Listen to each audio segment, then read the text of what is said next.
Olá, meu nome é Rosália Padovani, eu sou endocrinologista e hoje eu vou conversar com vocês um pouquinho a respeito dos mitos e verdades da glândula tireoide.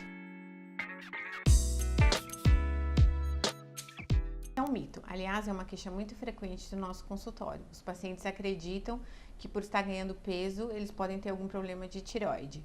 Na verdade, o hipotireoidismo, que é um problema comum, uma disfunção tireoidiana comum, ele pode levar a um leve edema e um leve ganho de peso, mas normalmente as queixas de ganho de peso não são atribuídas às doenças tireoidianas.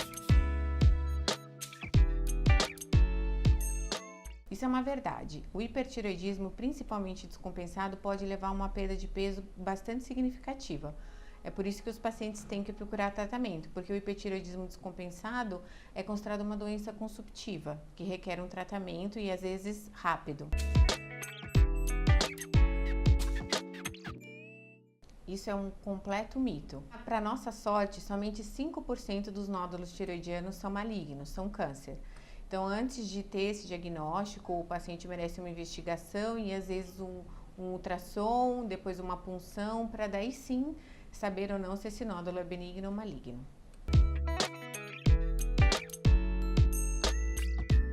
Não, todo mundo morre de medo de ter nódulo porque acha que obrigatoriamente vai se submeter a uma punção.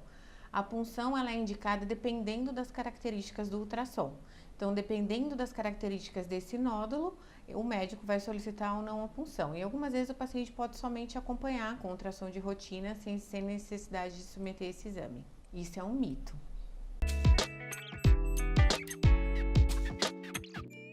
Isso também é um mito. Apesar dos problemas de tireoide serem mais frequentes em mulheres, mais ou menos na proporção de 3:1, os homens também podem ter problemas de tireoide. Isso também é um mito. As mulheres com problema de tireoide, elas podem engravidar desde que elas tenham um acompanhamento de perto ao longo da gestação e tudo pode ocorrer normalmente se esse acompanhamento for feito.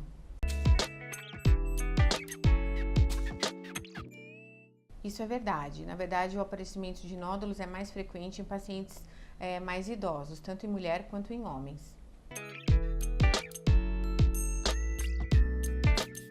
É um mito. A reposição hormonal ela pode ser feita, inclusive em pacientes que têm câncer de tireoide sem problema algum. O hormônio de tireoide é diferente do hormônio ovariano, então isso não pode ser confundido. Isso é verdade. Alguns pacientes com hipotireoidismo podem se queixar de cansaço, fadiga e inclusive de depressão. Então, em casos de depressão, é obrigatório investigar problema tireoidiano e descartar o hipotireoidismo. Isso também é uma verdade. Assim como os sintomas que eu já acabei de falar, cansaço, fadiga, depressão, o hipotireoidismo pode levar a uma diminuição da libido e até uma alteração da potência sexual. Isso é verdade. E até uma queixa frequente no consultório. Às vezes os pacientes procuram o médico por conta de queda de cabelo, unhas enfraquecidas, pele ressecada. E aí o problema, na verdade, está na tireoide, porque o hipotireoidismo pode desencadear esses sinais e sintomas.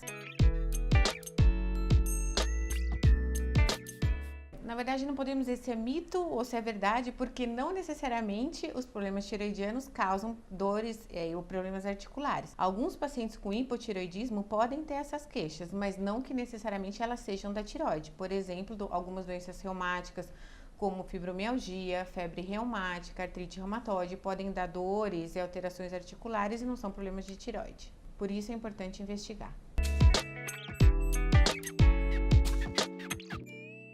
Isso também é controverso, porque os pacientes com hipertireoidismo podem apresentar oftalmopatia, que é caracterizada por uma proptose ocular, um aumento do volume ocular, o olho vem para frente, mas não necessariamente a proptose ocular é da tireoide. A tireoide tem que ser investigada, mas essa proptose ocular, por exemplo, pode ser causada por um tumor cerebral, que está levando o olho para frente. Então tem que descartar problema tireoidiano, mas não necessariamente isso é a causa da oftalmopatia. Na verdade, o sal não é o problema. O grande vilão da história é o iodo. É que o nosso sal, ele é iodado. Então, o governo, ele tem esse programa de iodação do sal. Então, o nosso sal é iodado. E o excesso ou a falta de iodo podem levar a problemas tireoidianos. Então, hoje em dia, nós não temos mais muito casos de bócio volumoso, aquelas tireoides muito aumentadas, porque, felizmente, na nossa região, principalmente, no estado de São Paulo, nós não temos mais áreas com deficiência de iodo. Algumas regiões do Nordeste, principalmente, ainda apresentam áreas de deficiência de iodo, e nessas regiões é comum se observar o bócio volumoso, que é chamado de bócio endêmico, que é causado justamente pela deficiência do iodo. Isso é um mito. Todo mundo deve se autoavaliar, assim como a mama, que a gente recomenda que todas as mulheres rotineiramente façam uma avaliação, palpe as mamas, a tireoide também pode ser avaliada, até porque é um exame extremamente simples. Para a realização do autoexame, o paciente deve ficar na frente do espelho, com a cabeça um pouquinho afastada para trás, de modo que ele consiga olhar a imagem no espelho. E o que ele pode fazer é utilizar um pouquinho de água para que ele consiga realizar a deglutição. E na deglutição ele deve observar se existe algum aumento ou alguma massa diferente na região cervical. A tireoide é uma glândula em formato de borboleta e ela se localiza justamente abaixo do pomo de Adão, ou chamada cartilagem cricoide.